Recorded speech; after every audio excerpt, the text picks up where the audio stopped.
Como nós estamos na semana do Natal, eu trouxe um manual de como sobreviver às festas de fim de ano em família. Eu sei que muitas pessoas amam essa época de fim de ano, Natal, Ano Novo, mas muitas pessoas também não gostam muito. Seja por uma sensação de não pertencimento, porque a gente tende a ver ali várias famílias reunidas, aquela família comercial margarina, né?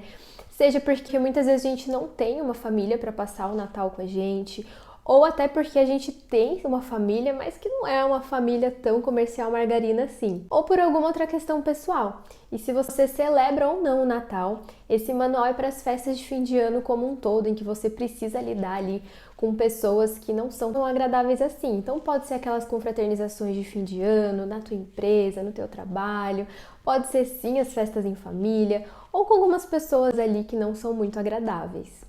Então eu resolvi trazer um manual de como você pode lidar com as festas de fim de ano de uma forma pacífica.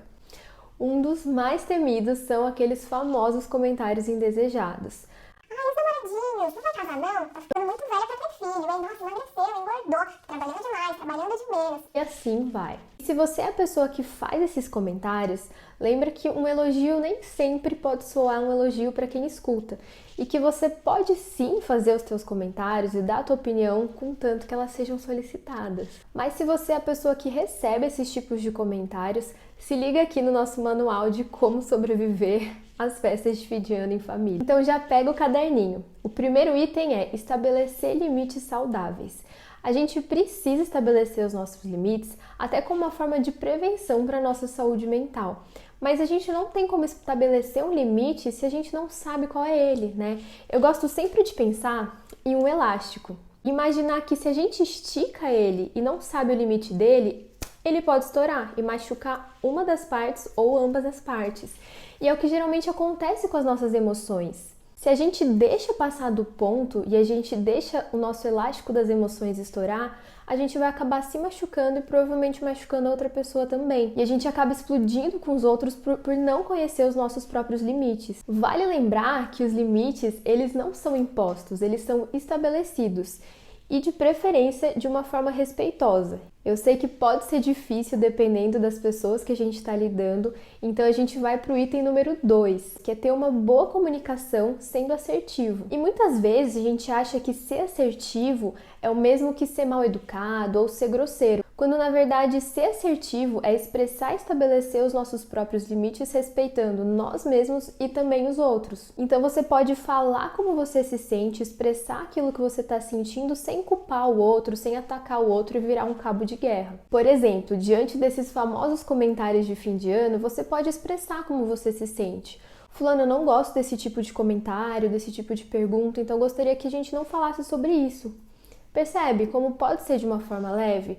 Claro que a pessoa pode ou não respeitar o teu pedido. E no segundo caso, se a pessoa não te respeitou, você pode falar novamente de uma forma mais firme. E lembra que ser firme não significa ser desrespeitoso, porque senão a gente volta ali para a história do elástico. E caso a pessoa continue não respeitando, respira fundo, bota em prática aí as técnicas de respiração. Lá no meu Instagram tem várias, vou deixar o arroba aqui para vocês.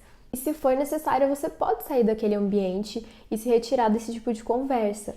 Lembra que se alguém está sendo desagradável com você, não vai ser desagradável você se retirar desse ambiente. Coloque os teus limites de uma forma saudável. E falando em limites, lembra que as outras pessoas também têm os limites delas e as próprias limitações. Então vamos tentar entender que algumas pessoas realmente não têm maturidade emocional para lidar com as outras pessoas e conseguir respeitar. Uma frase que eu sempre falo para os meus pacientes é que cada pessoa está fazendo o melhor que ela pode dentro dos recursos que ela tem. Então, você está fazendo o melhor que você pode, os seus familiares também. E se algum conflito acontecer, lembra que ambos os lados estavam fazendo o melhor que podiam. Então, se perdoe, perdoe os outros, tenha compaixão e autocompaixão. E o item 3 é desenvolver a tua maturidade emocional. Quem faz terapia já está um pouquinho à frente aqui das outras pessoas. Mas é válido pensar nessas pessoas que são um pouco mais inconvenientes e se questionar, será que vale a pena eu tentar conversar com essa pessoa? Algumas pessoas são mais abertas, algumas pessoas são mais flexíveis e outras não. Então, tenta avaliar quem são as pessoas que vale a pena você também tentar colocar esses teus limites. Lembra de se questionar o que está no teu controle de fazer diante dessas situações. Então, não tem como a gente controlar o que o outro vai fazer, o comentário que ela vai falar, como a pessoa vai te olhar, como ela vai lidar com você, mas você tem como controlar como você reage diante dessas situações. Então lembra que você tem 5 caminhos para lidar com essas situações difíceis. Você pode piorar a situação, não fazer nada, aceitar, resolver ou mudar como você se sente diante disso tudo. Percebe que você pode escolher como você age e como você reage às situações. E isso é ter uma maturidade emocional bem desenvolvida. E as 3 últimas opções são as que eu mais indico caso você queira evitar conflitos em família. Além de poder escolher como você vai agir e reagir diante das situações, você também pode conseguir diferenciar o que é fato e o que é interpretação diante de uma situação ou de um comentário desagradável. Eu sei que muitas vezes é difícil da gente conseguir diferenciar o que é a nossa interpretação, a nossa cognição, por isso que é importante você já ir desenvolvendo, exercitando essa habilidade no teu dia a dia. Não vai deixar para o dia das festas de fim de ano. Por exemplo, ao invés de falar para você mesma aí dentro do teu pensamento, nossa, aquela prima tá me olhando com um olhar de julgamento, tenta se falar, a minha prima tá me olhando com um olhar diferente, eu não sei o que isso significa. Ou, nossa, esse tio fez um comentário muito maldoso. Tenta substituir por, ele fez um comentário em um tom que foi um pouco diferente.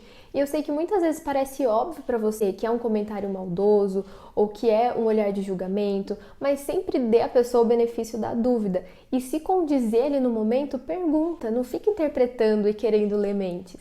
Na terapia cognitivo-comportamental, a gente sempre vai buscar entender o modelo cognitivo, que é, de uma forma resumida, é a gente entender uma situação que está acontecendo, o que você pensa, ou seja, o que você interpreta diante dessa situação, que vai desencadear o que você sente, alguma emoção, alguma sensação e como você vai agir diante dessa situação. E quando a gente está no processo terapêutico, a gente consegue identificar esse padrão que geralmente a gente vai interpretar e agir diante das situações. Por isso, já vai tentando identificar se você tem algum padrão em relação à tua família ou essas pessoas que você já tá pensando aí na tua cabeça. Mais uma vez, lembra que é uma escolha como você vai agir diante de uma situação. Então, você pode perpetuar esse ciclo, esse padrão de discussão dentro da tua família, ou você pode ser a diferença que você gostaria de ter dentro da tua família. Por exemplo, quer que seja mais divertido? Proponha jogos, um amigo secreto diferente. E no pior cenário você vai ter tentado e não vai ter dado certo, mas pelo menos você vai tentar mudar essa realidade. E claro, sempre avalie o que você precisa trabalhar individualmente. E se for necessário, talvez buscar um processo terapêutico. E se você gostou desse vídeo, deixa esse like e depois me conta aqui nos comentários se você conseguiu lidar bem com as festas de fim de ano. Um beijo e até quarta que vem!